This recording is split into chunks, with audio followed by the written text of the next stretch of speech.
Yeah.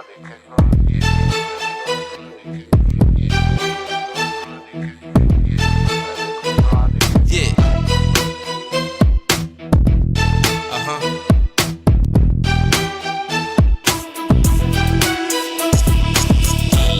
Uh-huh. Uh-huh. Yeah. Uh-huh. Uh-huh.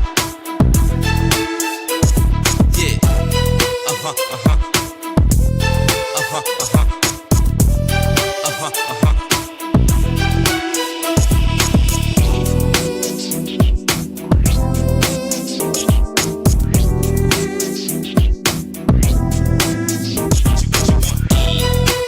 Uh-huh. Yeah. Uh-huh. Uh-huh. Yeah. Clear for launch, and with that, shut down your visors, O2 on, and prepare for ignition, 202. EPP, copy that, and, initiating a full 10-4-4.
Well, good afternoon, good afternoon, good afternoon. I want to welcome you to today's edition of Good Grief.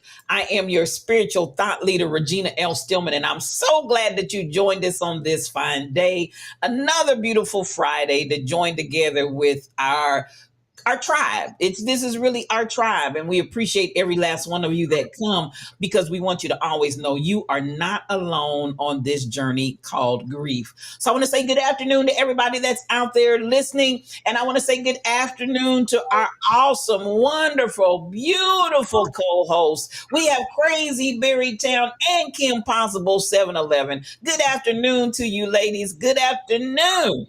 Good afternoon. Hello there. Hello. Good afternoon. And how are you ladies doing? Doing pretty good today. It's Friday. Yes. Yes. It's Friday. My official Although off I'm not day. like working a ton, it's just good that it's Friday. The weekend is always psychologically, as maybe mentally, just feels good to be right at the weekend. So doing good. Yes. Yep. Likewise, I'm glad to say Friday. Yeah. Friday. Yes. And STL, how are you today? You know, I have no complaints. It is Friday. I'm finally getting my house in some semblance of order. So that always makes a huge difference to come in and not see everything in just a disarray and feel like, oh, I can come in this room and this room is done. Oh, I can come in this room and this room is done. That's a good feeling. A whole lot of that. Oh, I hate absolutely positively with the passion, hate moving. So Yeah. yeah, this is huge for me to finally be at this plateau where I can just coast and come in my house and feel like it's a home. So I'm Mhm. feeling good. I'm feeling real good. Yes. Yeah. That's great. That is a good feeling. Yeah. It I don't is. like moving either. That's why I don't do it that much. Yes. Yes. Like, even if I feel like I want to move, I'm like, nah, I'm good. We just gonna stay here, you know. Yep. I'm the same. Yeah. I had the Not a big opportunity to move my offices when the other clergy person left, and I went in there and looked around and was like, "Yeah, that's okay." It's just next I door, know. but I don't want to Right, move all even this that. stuff and reset up Exactly. a Like, new even office, just a and quick move. It's too much. I got everything where I know where it is, so I'm gonna leave it Yes. just like it is. She can have Yes. it. Yep. Yeah, so I moved, let me see, at work on campus, I was in an office, like a suite with other people for our center for teaching and learning. And I was there for a long time. And with changes of leadership and whatever, and now, we've merged with Georgia State. They want to now, we merged, like, I don't know, 4 years ago. And it was sort of like, oh, okay, it's not so bad. But they sort of lulled us into this like comfortable space. Like, yeah, we merged. We're the 4-year institution. You're the 2-year institution, but we're all one big family. And then, like, after, like, now 4 years later, it's like, pow, now we're going to take over. Now we're going to like run over you all. And so they're like coming onto all of our other campuses and taking over spaces. So long story short, I had to move. So we had this suite that was ginormous down to like a smaller suite, got in there. And then literally like 2 weeks later, they're like, oh, somebody else wants this space and we're going to move you again. So I was like, you know what? Not a problem. I didn't unpack. After 2 weeks, I got there, moved all my boxes, or they moved all our stuff. That's the good thing about moving when you're on a college campus. They have their facilities people come and move, but you still have to pack. So I hadn't unpacked anything, but I still had to move. So I said, you know what? I'm still faculty. I'm still coded as faculty, and I technically have space in my department's office area. So I still have an office in the English department. I said, you know what? Just move me back to English. Like that way, I know I ain't going nowhere. I'm an English professor. I will not be going anywhere in this capacity. Just take my stuff over there. Wow. So they finally got my stuff over there. And guess what? I ain't unpacking. I'm not. I'll put up the picture of my cute little captain boots and picture of my mama on my desk. And I unpack my computer, and all that kind of stuff. But all of my books, I have like 10. I literally have like, I don't know, just like a professor has tons of books. I have tons of books, all kinds of stuff. I'm not unpacking it. I'm believing God for a career change, and it's going to happen quickly. And I'm not going to have time to pack. I'm just leaving it in boxes. I don't care. That's right, sis. Act like you're moving. That's it. Right. Because it's already packed up. So I'm like, at this point, I love it. you don't have to. We're back on campus, but we're not allowed to have office hours. Or maybe this semester might be different because, down here in Georgia, they think, COVID is over, right? But up until this summer, we still weren't allowed to have office hours in person because our offices typically are too small. So I don't have anybody coming to my office anyway. So heck, I'm not even in there. I'm home most of the time. So I'm not unpacking. It's just boxes on top of boxes. And I don't even care because I really hate moving. I hate packing. I hate unpacking. So forget it. Man. Especially, you're going to be leaving shortly. Because even though I didn't move offices, I've started purging a lot of stuff because you collect a lot of stuff. People give you stuff as clergy. Yes. Yes. Past anniversary, Christmas, all of this stuff. They start how they cleaning out their house. They know I like Peppa Pig. I got Peppa Pig on my shelf. A little Peppa Pig. And people walk in my office like, is that Peppa Pig on your shelf? Yes, it is. Somebody gave me that. Wouldn't bought it for myself. But you want to act like you are receptive to people's gifts. So we leave it on the shelf. Right. But I'm perfect. Right. I love it. Because when it's time for me to go, it's gonna be time for me to go. And I don't want to have to pack a lot of stuff. I know. That's the best thing. Yeah. Yep. yeah, that's what I did when I first packed is I purged a lot of stuff because one, it's just stuff that I had. I have tons of gifts from students, and at the time when I first started my career there, I taught international students, and they're very, I'm no shade to any other students, but students from other countries and other cultures, especially when they just come here, they're very giving and very generous. They want to share their culture. So I have lots of trinkets and stuff from Afghanistan, from Romania, from India, like everywhere. And I just had to, I didn't throw anything out. I gave it away. I gave actually some stuff to the library because they have this big, huge display, like on an entire floor of items from around the world. So I gave a lot of stuff to the library. But yeah, I had to pare down. Yeah, and STL, I think you probably know about that, right? Like, Oh man. throwing out, paring down. Yes, ma'am. You just start, you look at that thing and it's like, number one, I'm tired. I'm tired. Number two, do I really want this? Am I going to utilize this? Has it served its purpose in my life? And if it has, goodbye. Goodbye. Goodbye. You are the weakest link. Goodbye. We're not getting ready to pack you and take you not another further. You are done. I did a whole lot of that. Yeah.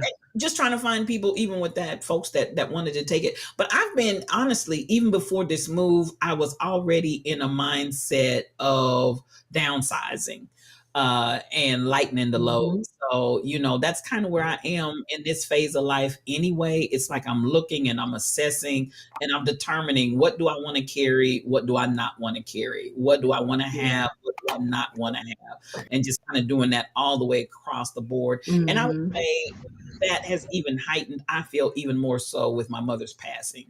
So it's like, what's important, what's not important, what do I want to keep, what do I want to get rid of?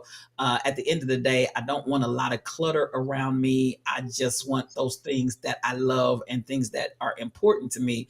Everything else, it's a maybe, no, maybe, yes, it's a go. It's a bye-bye. Yep. And that really does lead us into our discussion today, because last week when we were on, we ended up in a space of talking about self-care and grief, and even purging and really reevaluating, your space, your location. All of those things can be a part of self-care as you are grieving, because it makes you realize and reevaluate what's really important and what's not. And so just in me kind of prepping for today and trying to look up things, it was interesting, some of the stuff that I found, because a lot of it was like, I'm thinking like spa visits, things like that, which you need to do anyway. But the couple of things that I found, and I'll just put some of these things out, and then we can kind of discuss and see where people are and if that resonates with them.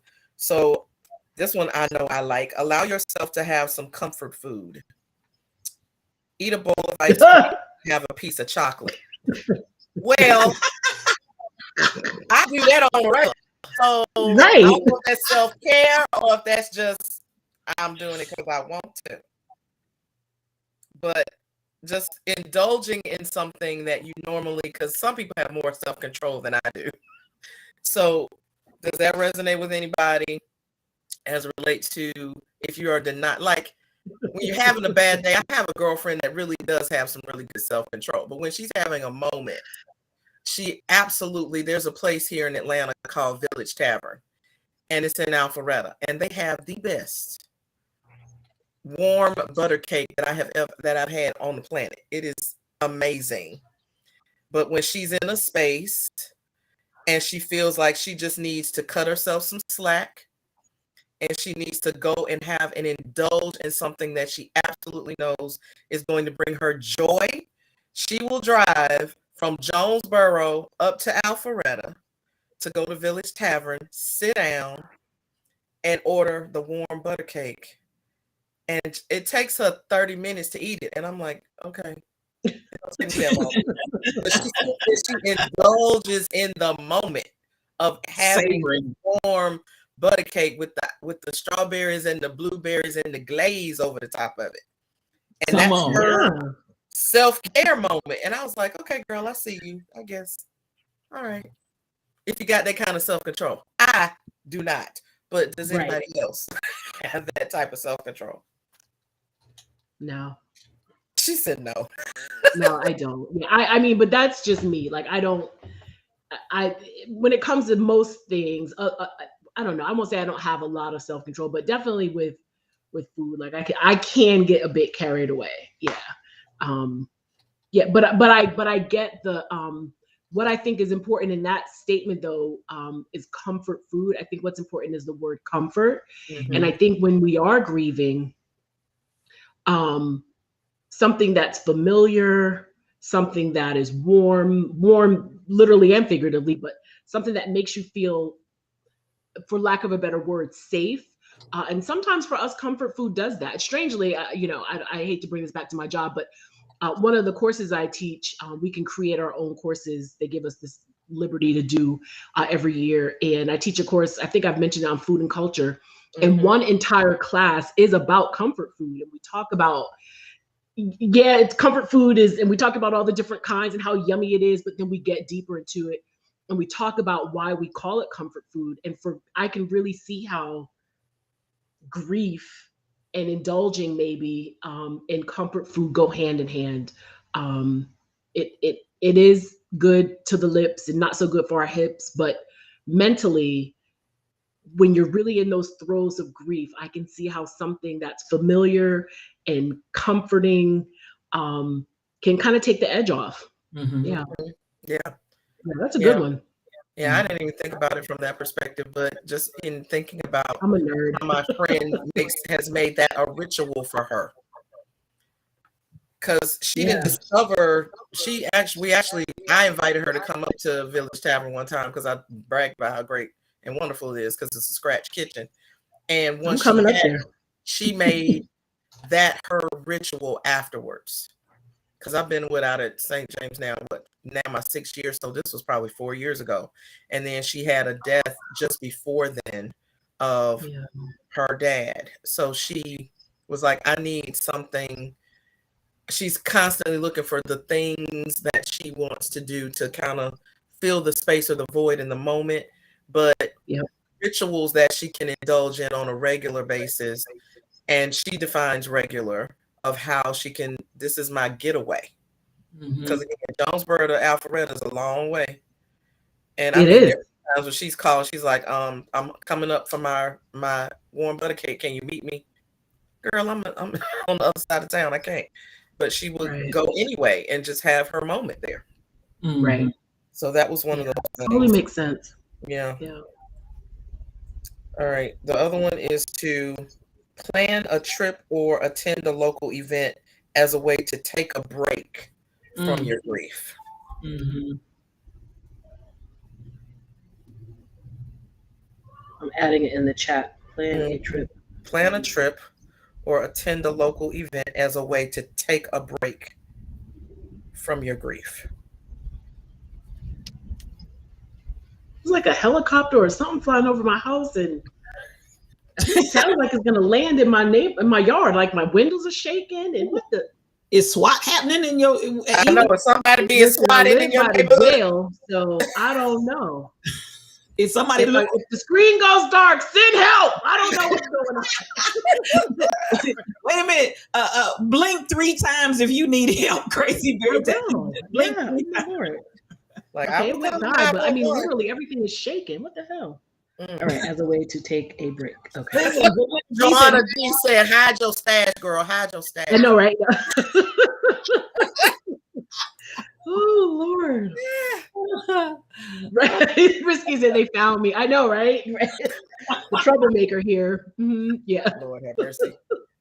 It was so close. I mean, we hear it all the time because sadly, we live near the county jail, not very far anyway.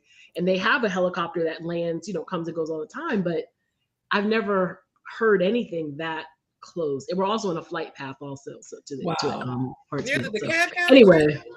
Huh? Near the DeKalb County Jail? I live right off Memorial. Oh, girl. Yeah. Okay. Yeah. Somebody loose. Right. That's what Somebody has made a run for it, and they. Okay. Okay, what? Okay, that's somebody cutting the grass. I'm like, don't have Right, that we're coming over your way. What's happening? Jesus. What is going on? Okay. And I live near the airport, so it's not unusual. But for me to have heard that just now, I'm like, wait, Right. Listen. Oh my God. that's my neighbor. Okay. So we're planning trips, not to jail. Yes. Not to jail. And, Yes, not to jail. Woo! and local that was a movie. local We'll go with events the movie as a way version to of take that. a break. Yes. Okay. And Mrs. Cox said, I've been doing that more, planning trips, yes, and attending local events. That's awesome. Mhm. Yeah. Yeah. One of the things that's happening around here now is a lot of theaters are open back up, and that's something that I've always loved. And my mom introduced me to the theater as a young child, and I love doing that with her, especially when she'd come here. And the summertime is always the time. It's sort of like the beginning of the season, and we'd always have one or more options for the Alliance or Horizon Theater, which is a small local theater. We'd have our pick basically, and that was one of the highlights that we do when she would come. And I still like doing that as a way, like you said, to take a break. But it's also something that's comforting. Speaking of comforting, because that was our thing. So that's a great tip. Yeah, Yep. at least the local events thing. Of course, planning a trip also, Mhm. definitely. Yeah. Yeah, I think for me, because like this weekend, I'm going to Lakewood Amphitheater again. Child, it's hot. How you out? Wait a Listen, minute. It's I know. hot. I know it's hot, but my line sister will be in town yet again, and she was Okay. like, "I bought us tickets to Okay. go see the OJs." I'm like, "The OJs? Okay. Okay, Okay, we're not that old to be going to see the OJs, but this is something she want to do, and if she buying, I'm going." So Yeah. You she'll better be in get town. while you can still stand up. Listen, hey, it's them and some other people, which means it's gonna be old school ratchet for sure. But You got to take pictures. I will Yeah. take Gotta take pictures. You know there's going to be like will, some because we in old lady section out there. 101. Yeah. So I'm gonna be close enough to the stage to really take some good pictures of these. I don't even know if it's the real people or not. I don't know, but I was gonna say, Kim, the real people, tell me when we come back next week whether or not they sang from a stool. If they were sitting on a stool while they sang. Right. so Right. my outings are things like this. I've done 3 outdoor concerts, which is not my thing because I don't like outside like that. Mm-mm. I like See. air conditioning. I like Listen. comfort. I Same. like comfort. But Jesus I better said come I'm back on the gonna- inside because I'm not gonna be there. I don't understand. Like let's just pray. That's why I say, Jesus, if you coming back, just be inside because I'm gonna miss it. I'm gonna miss it. Yeah, I hate outdoors. I really do. Listen, Yeah, especially in the summer. Yeah. Forget And it. so this last one I went to, which was the 4th of July weekend, it was 7:00, but it was so hot. I mean, and I had my little fan from Walmart that was in my bag from 4 years ago before the pandemic. The one with the string that you put around your neck that you turn on. Yeah. I was glad the battery still worked, but it was nothing. It was hot. Yeah. So Yeah. at one point, you just sit and you just try to cool off. But anyway, I digress. But that's the kind of stuff that truly is a distraction for me because I'm already out Literally. and that's uncomfortable for me. Yeah. But But you it's know, fun. Like you said, you'll be with fun. your line sister. the shenanigans and yeah. I'm there for it. So that's been helpful. Yeah. Great. Now, who was it? Stacey Bless one said she did that before the pandemic. So for those that are still not getting out, what would you suggest as a twist to that, ladies? I would say one thing, and we did this during the lockdown. My girlfriends and I think some of it is the planning and the anticipation, is we had Zoom happy hours. So we would, we had a theme because we're just nerds like that. So we'd have a theme. And so one time our theme was we all wore like turbans, like these fancy like turbans. And we had a cocktail theme. So we had to make rum drinks one time, another time it was red wine, and then we had to pick or whatever. And then another time we ordered some kits from someone on Etsy, and we did the paint like you do in person, but we did it together on Zoom. So for us, that was because we always got together for Emory Homecoming, which was canceled, obviously. So that was our big weekend that we couldn't do. So that weekend that we would have had homecoming, we dressed in our Emory gear, and we made, things that we used to eat when we were in college, and we reminisced and just chit chat. It literally was like 5 hours long. So I think one alternative is, some Zoom family nights, maybe. I know some families they've made game nights on Zoom where you got people all over the country and they're playing whatever different games that you can play, on like bingo or categories, taboo, whatever. So that's one thing I think that you can do. You can use technology to your advantage in that case. Yes. That's a good point.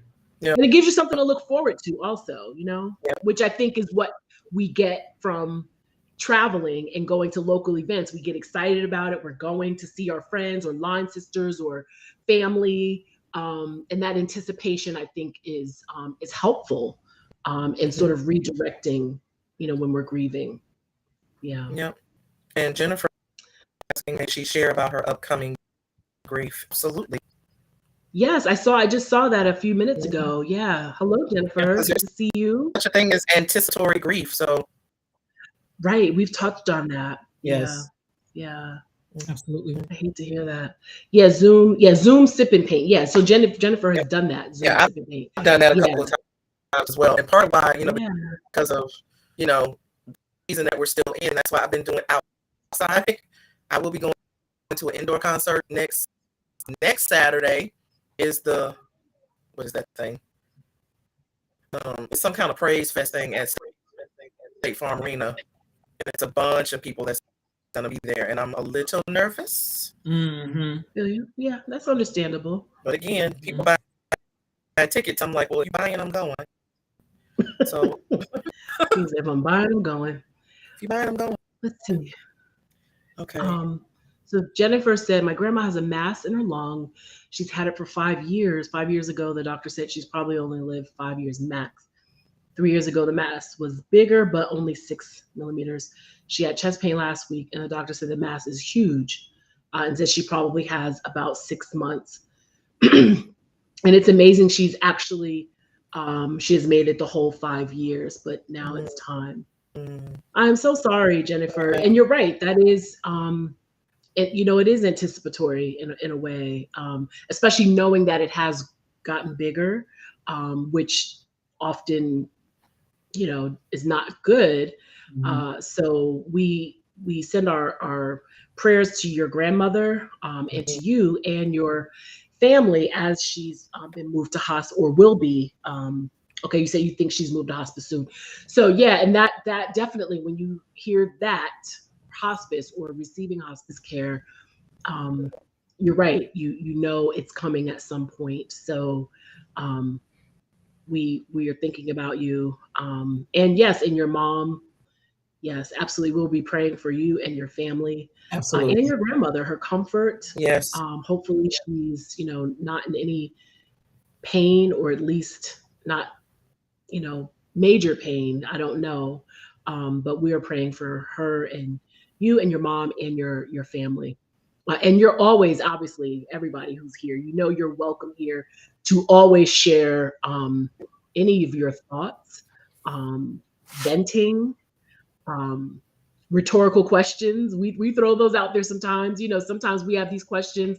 We just want to say it. We know there's no answer, right? But you are always welcome here to share your grief and know that you will be supported here. So we're glad you're here today. Yeah. Yeah. Let's see. You lost my grandpa in 2001. Oh, right. Okay. So she's always in pain. Oh, I hate that for her. Yeah, definitely prayers going up. Yeah. Yeah, that's hard. And and I know it's hard, we've heard of people, especially older couples where one has passed and the others is, suffering in the loss and the grief. And sometimes for a long time. I think I mentioned last week where my grandmother quit talking after my grandfather died. She said goodbye to him. She verbalized it at the cemetery, touched his casket, and never spoke another word again until she died. It was like 6 years or so later. She had Alzheimer's, but we knew it was all kind of tied up in grief and Alzheimer's and all of that. So that's hard. And it's hard for the family, for you, right? And that's why I love what we have here. Because even outside of our family, you know, we worry and we may share the same grief, but sometimes you want to step away a little bit and get support in a different way, right? And that's why I love Good Grief, because we have that here. Yeah. Mm-hmm. So thank you for sharing that. And it is sad. She has dementia. Yeah. Oh, poor thing. I'm so sorry. Yeah. Okay, so she brought up hospice. Yeah. And that's hard. That's hard too. You know, when you're planning for their care, or things that need to be done, and they're just, you know, because of dementia, or like we experienced something very similar with my grandmother with Alzheimer's, and they just don't know. They just don't know. They're very just kind of unaware, and it's sad because you're making these decisions for these grown, but like adults, right? You know, in this case, your grandmother, and in your mom's case, her mom, and you're making these choices and decisions, and they just don't know. And that's heartbreaking too. Yeah. So just know, again, we are sending all of our love to you, and our support is always here. Yeah. Definitely. Yeah. Hugs, Jennifer. You know, I think anticipatory grief with my mom, it was during COVID and everything was going on. And of course, she wasn't ill. She had a fall, and the fall is what sent everything spiraling.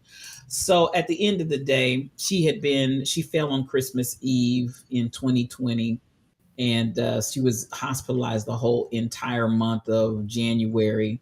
At which point I was the only person that she could see, the only person, because they had such strict regulations at that time that my other siblings, nobody else could have contact with her. So at the point in time that she was struggling so terribly and going through so many different things, I asked her, you know, and I could tell there was an elephant in the room that nobody wanted to say as far as hospice. And so I just went ahead and brought it up. And that kind of broke the ice for everybody. And they were like, well, we didn't know how you would feel about it. And da, da, da, da. So I did talk to my mom. And at the end of the day, her thing was she wanted to see the rest of the family. And so, you know, from the time I took her home, I didn't take her home necessarily with the expectation that she was going to pass away immediately. But definitely she came home on hospice. So that was obviously a huge factor in what was going on. And, you know, I don't know, there was just a little bit even in anticipating all the way through the time. She was only at my house 3 days before she passed away. But in that 3-day window, she got to see everybody and she got to speak to everybody. And that was really like her piece, you know, that was more or less what she wanted. She wanted some greens. She was never able to eat them, but one of our family friends cooked some greens and brought them over, and you know they were in the house, she could smell them, you know, all of that. So you know it just was a different journey, but I will say that the anticipation, and I appreciate my siblings and my nephew who were coming over, and we were splitting up the time, and the Rebel Inc., who also came in, and she was a trooper and just helped our family in every way that she could. And we just kind of took turns. But there's something about that anticipatory grief that it's real. You know, it hasn't happened yet, but you know it's impending. And then every day you knew more and more and more and more that it was, you know, it was coming. So there's something about that grieving period, knowing that you're leading up to that. And I think I was always there, even in the hospital, which is what made me go ahead and approach the nurses. Because, you know, when they go, you can see them outside the door whispering and, you know, this and that and the other. And, you know, where things are headed, but nobody wants to be the one to necessarily come in and say something to you, you know. But you could just feel it. You could just feel it. And it has a different kind of experience, but it's very real. And so you do actually, in many ways, kind of start having that grieving process prior to the actual demise. So it's different. Yeah. Mm-hmm. All right, Kim. All right. So, with just that news that we just heard and supporting Jennifer, one of the other practices is to practice deep breathing exercises, make an appointment for a massage, or try a meditation exercise or prayer. And I know I used to have a hard time meditating. And then I started, of course, doing morning meditation with DJ Classics and learned how to meditate and realized it's not a matter of sitting still and not thinking about anything, but whatever the mantra word is, to sit there and whenever your mind wanders, to go back to that. And it could be anything. Of course, what she was providing, there were specific things we were meditating about. So, you could choose any type of word to meditate on, and just, you can do it for 10 minutes, 5 minutes, 2 minutes, 1 minute, 30 seconds. But just this idea of sitting and stilling yourself to just kind of put yourself in a state. And I know, Jennifer, I was the same way. I used to have a hard time sitting still and meditating. And so I've got probably 3 apps on my phone now of different types of ways of, like, I've got the breath app, I've got the Shine app, I had Calm, and then there's one other one that, it just takes practice. And it's not that you have to do it perfectly. It's just the act of sitting still and trying to be in tune with your breathing and recognizing your breathing. So, but that's one of the things that they have as a self-care practice. Or making a massage, because now I'm the queen of massage appointments. Have a regularly scheduled appointment every month before the pandemic. And I need to get back to that, because I literally would fall asleep during my massage, because that was my time of release and relaxation, and I can turn this off for an hour. Yes. Let somebody else rub on me. He. Whiskey, you know what? In a legal way. So, yeah. I'm sorry. I also refreshed. Oh, I love a good massage. Love a good massage. I talk about this a lot. Tall Pumps, the Red Bull Royal Confession, some of them can attest to this. I want us to also remember that all meditation isn't emptying out. Some meditation is filling up. In other words, filling up your senses with something. So I think, we have taken on a lot of the concept of the traditional yoga meditation, where you're trying to quiet yourself and center everything and this and that and the other, and be quiet. And I want to also include the other side of that coin. That's not the only method of meditation that you're trying to empty out and clear your mind. Sometimes filling up your senses, the filling up of your senses with nature, with whatever, the filling up your senses will actually take you into a sort of a state that allows you to release things. And so I've seen so many people really beat themselves down trying to empty out in that form of meditation. But I want to encourage you to know that's not the only form of meditation. When I go out and I sit and, the Native Americans, the indigenous, deal with it more so from a standpoint of becoming one with nature and just everything, feeling and seeing and sensing and understanding the God that's present with you, and filling yourself up with that and allowing that to bring you whatever it brings, even if it's in the midst of noise. You can meditate in a place that's noisy, and you can turn that noise into meditation if you allow that to kind of fill up your senses. So I just want to kind of throw that out there as an alternative to people that always think, I'm trying to meditate, but I can't get quiet. It's not just being quiet. Yep, I agree with that.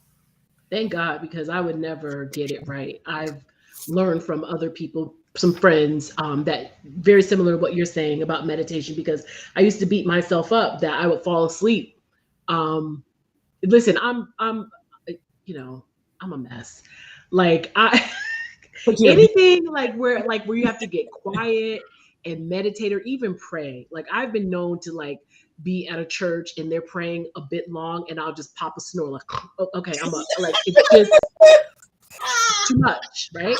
And full confession here, true story. When I'm really, really sleepy and I need to go to sleep, I'll start reading the Bible. Sorry, Jesus, it's just what it is. But it puts me right to sleep because like, I don't know. Tell Terrible. the truth, shame the devil. Tell the truth. Tell the truth. You are not the only one, Crazy Berry Town. no, You're man. not the only one. Listen, I after two feel safe services, here. I feel sometimes be safe. hard pressed to stay awake at the second one, and I'm the clergy. So, ma'am, you are not by yourself. Oh my gosh. So yeah, so I'm so similar to like what Jennifer just said. I walk every morning. And then I think only one Mrs. Cox said walking's better therapy, but somebody just said I walk and meditate or so. I saw that somewhere. Or Yes. maybe I'm reading two things together. But yeah, so like I'll meditate. Actually, what I really like is I like to meditate in the shower. There's something about the water. And I'll meditate like when I go to the pool. Especially if there's not a lot of people around, I'll just sort of, now that Captain Boots is, Michael Phelps Jr., I know he's safe. I can close my eyes for a few minutes, but it's something about the sound of water. When I'm at the beach, I'll meditate, but I just need that water or something. And then, of course, there's apps for that too, where they have the sounds and all of that kind of thing. But that is helpful. But just pure silence, it's a wrap. Yeah. Yes. Look at you being in the spirit right now, because the next one was water can be healing. Oh my God, yes. Take a long hot shower or bath, or listen to waterfalls or rain. I love any place that's got water. I have a water fountain in my office. I have a CD that I put on repeat that I've had probably 20 years now of just water sounds. It's calming for me. It helped. And that's why my vacations typically I'm looking for somewhere that's got some water for it. I need to just looking at it, hearing it, seeing it, smelling it in the air. It is relaxing and calming for me. Yeah, that is definitely a good thing. And as Dr. Dady Priest, first of all, you got a new job. You moving? What are we doing? And we don't know about it. Anyway, but she just said that she cleaned out her office, came home, and stayed in the shower as a way to sort of felt cleansing from the toxicity from the old job. For real, like that is powerful. Water is. It is. There's ministry to me in water, and I mean, I know for a fact, just because I'm one that normally like takes care of our bills. But after my mom died, our water bill shot up exponentially because I would stay in the shower so long, crying and arguing and yelling at God and trying to meditate, talking to my mom, like everything. I would be in the shower for, I think my longest shower was probably like 2.5 hours. I just would not get out. Tim and Captain Boots would keep checking on me. I'm like, I'm fine. I just couldn't get out. And yeah, I mean, there's just so much power and healing for many. Yeah. So true. I got you, Dr. Dady Priest. Not a good fit. So transition. Okay. That's a good thing. Absolutely. It's good to recognize that. And you're moving forward, moving on and moving forward. Good for you. Yeah. Keep us posted. I try. My best times and I actually received my call to ministry in the shower. Come through. Because I spend lots of time in the shower talking to God. Because if I'm crying and snotting, I don't have to use up my Kleenex. See? Just put my face back under the water and keep it moving. Right. Exactly. We have 2 birds. That's a safe space for me. It's water and tubs and showers and all of that. So yes, love it. Yes. Oh Lord, I love that. All right, that is definitely Definitely. good. And I'm a Yeah. Pisces, so and I really live by my sign. Like I Yeah, love I'm a Cancer. I'm water. a I water really sign do. too. Love Yeah, water. yeah. Love it. Love it. There's a bunch of them on here. Let's see. Start a gratitude journal and write down aspects of your life for which you are grateful.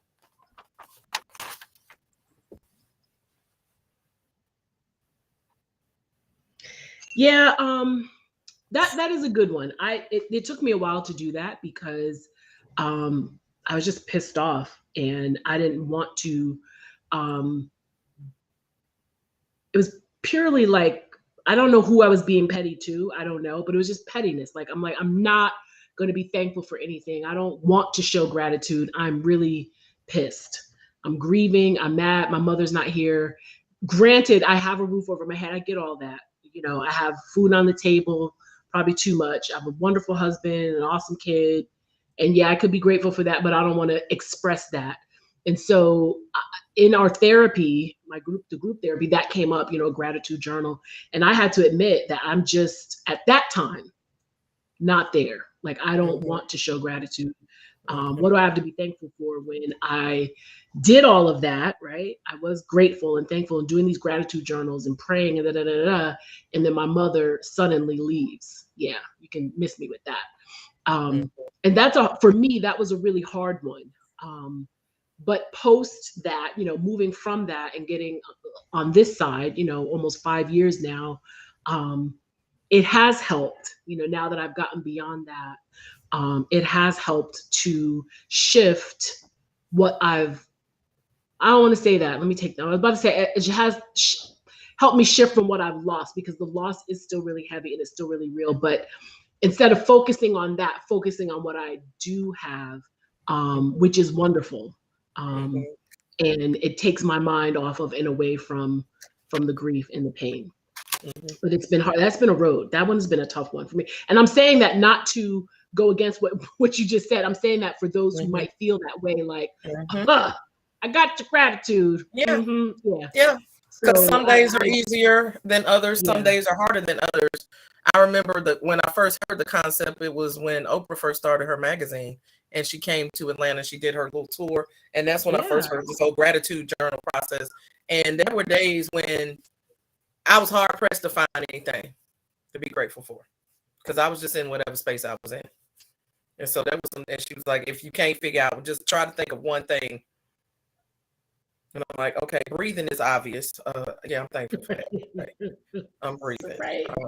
Yeah, I feel you. But, you know, it's so, to your point, trying to think of the opposite of how you may be feeling and really look past the pain that you may be experiencing. And some days it may not, maybe it's not a gratitude journal that day. Maybe it's a bitch in my own journal that day. I don't know, but legit. You know, whatever it is, writing is cathartic. So just writing things down.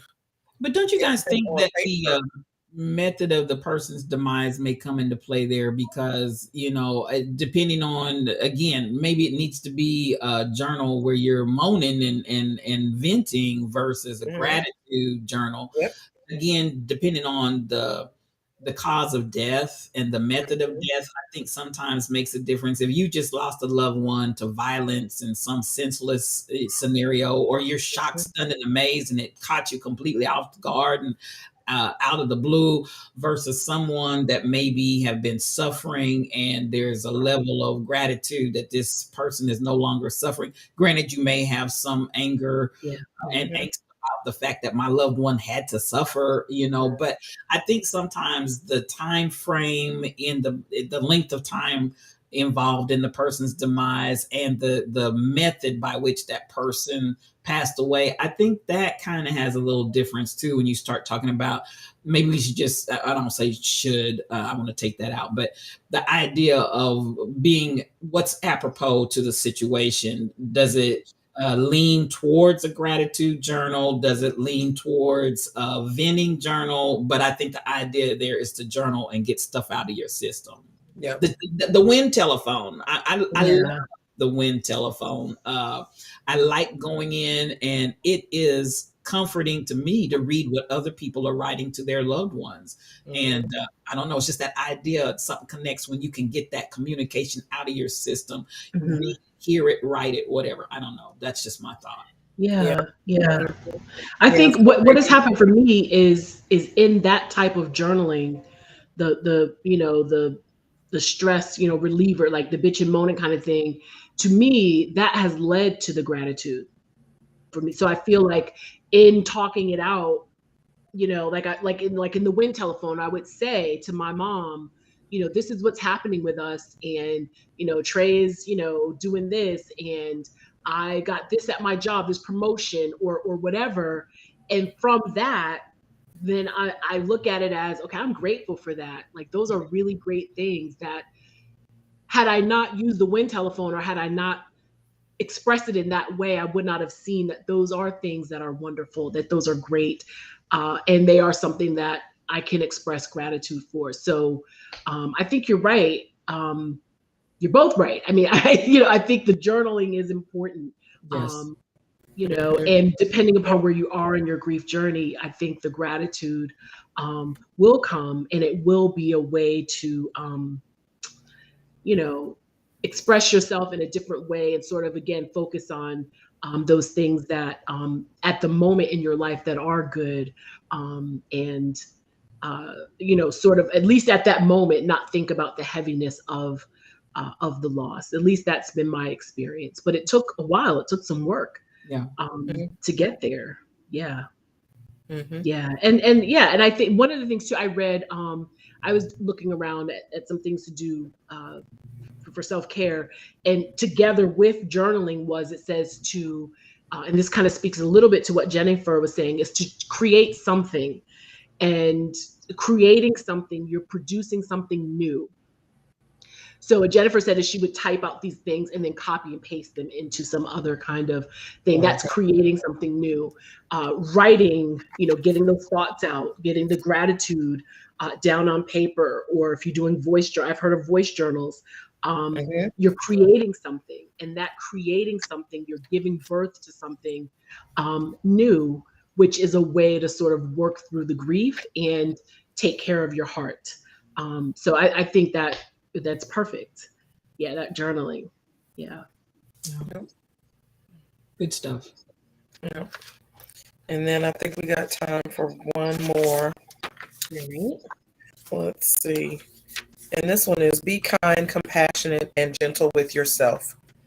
Allow yourself to make mistakes, feel angry, sad, guilty, and have bad days.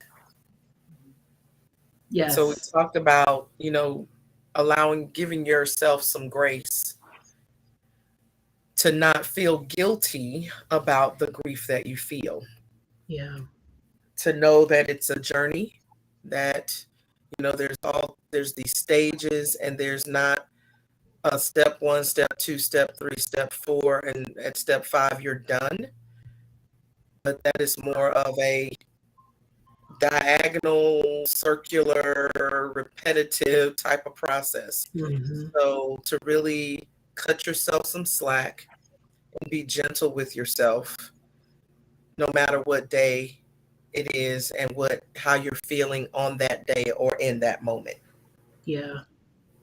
Yeah, I think that's so important. And it's a nice reminder for people because, you know, some people, you know, I love all of the comments of how many of you have, you know, done self-care, things that you're doing to sort of get through. But what might not be said either from people lurking or even those who are sharing is sometimes I think people do beat themselves up a little bit about, you know, I had a bad day, and you feel bad about it, or I snapped on someone, you know, and it was that moment of grief or whatever, and then we turn around and beat ourselves up or feel bad, or you feel bad. I know some people have talked about this, you know, why do I feel this way? And it's been 20 years, or I still cry on her birthday, and she or he or whoever passed away, you know, 30 years ago, and you just, you know, internalize that and make yourselves feel bad. And I think this is such an important, especially to end on, an important thing to remind, for me too, remind us of is that being kind and compassionate to ourselves. I think, especially with grief, that is such an overlooked thing, but yet it's very, very important. Mhm. I agree. Yeah, Jennifer said, the guilt for being kind to myself comes from others' feelings about it. Yes, even if I know what I'm doing is right, not me trying to put on a show or face either, but rather genuinely not allowing space for my experience. Yeah, for sure. That a lot of people I think can identify with that. Yeah, Dr. Priest said, I know I feel as if I need to move forward on a straight path. Life doesn't work like this. Absolutely. Yeah.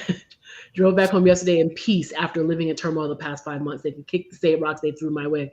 Right. I mean, and just that, right? Just them throwing the rocks your way. That's, you're dodging and, dealing with that, sometimes getting hit, whatever. That's not a straight line, right? Life doesn't work that way.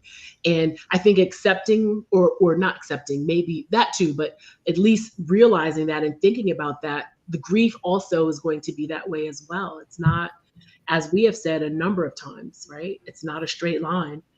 Kim has mentioned that before, and I think we even saw a diagram or something.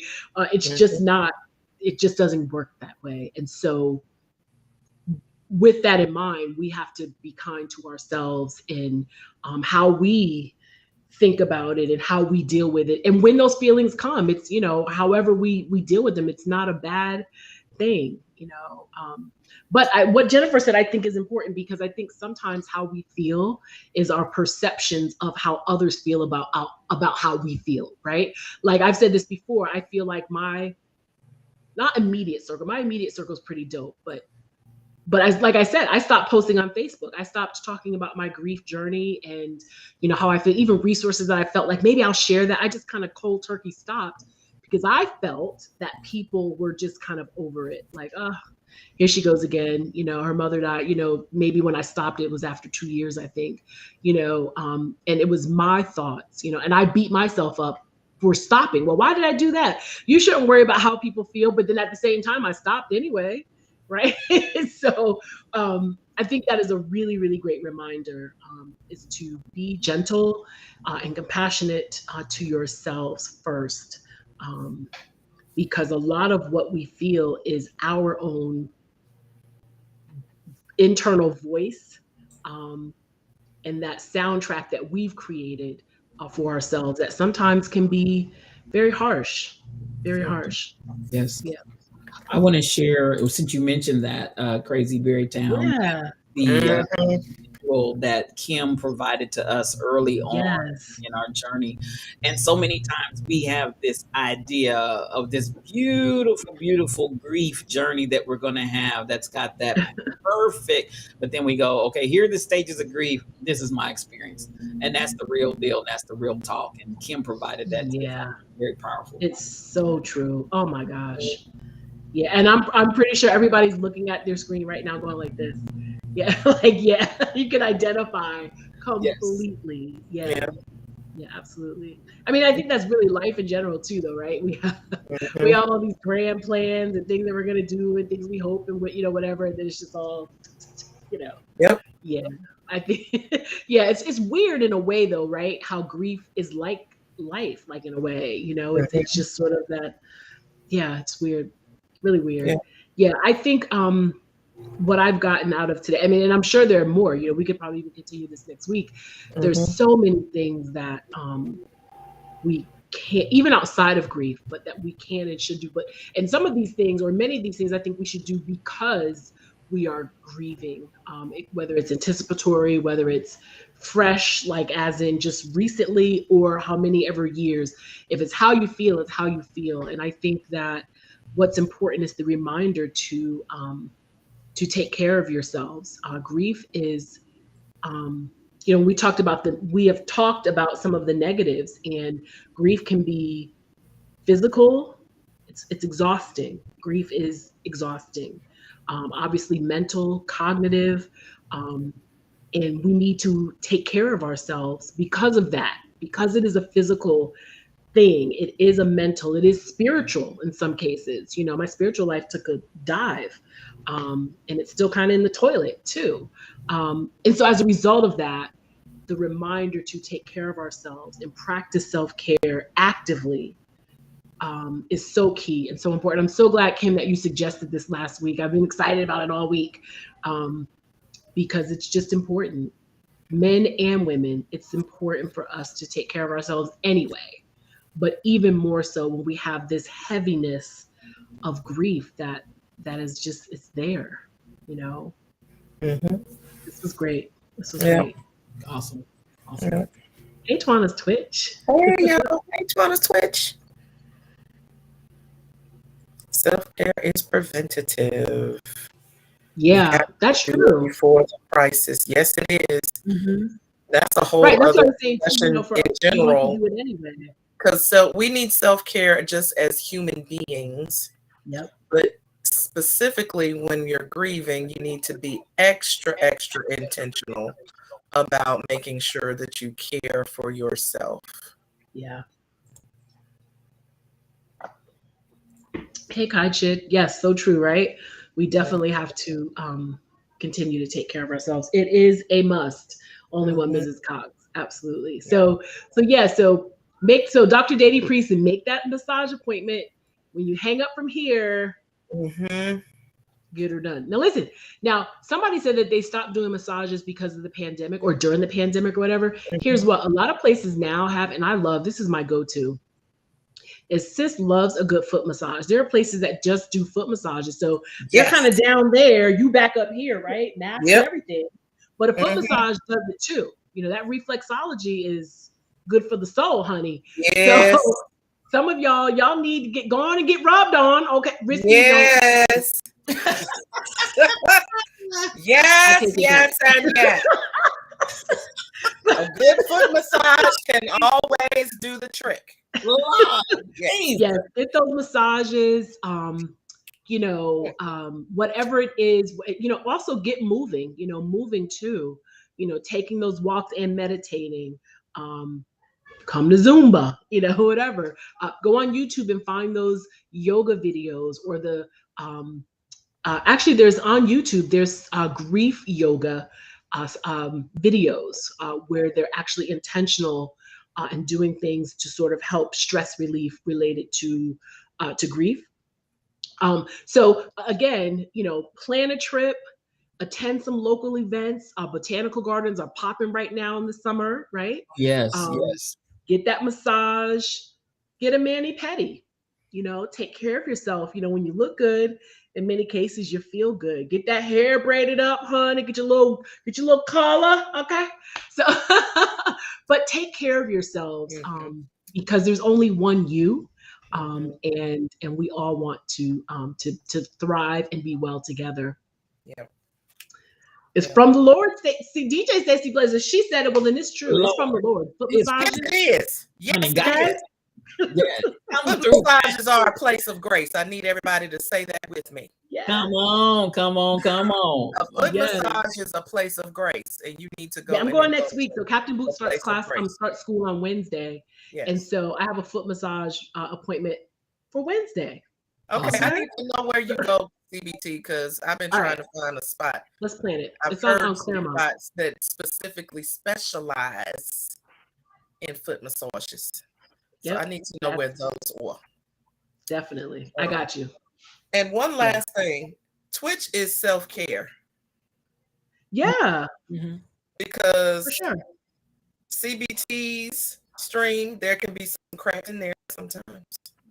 Totally. As well as movement.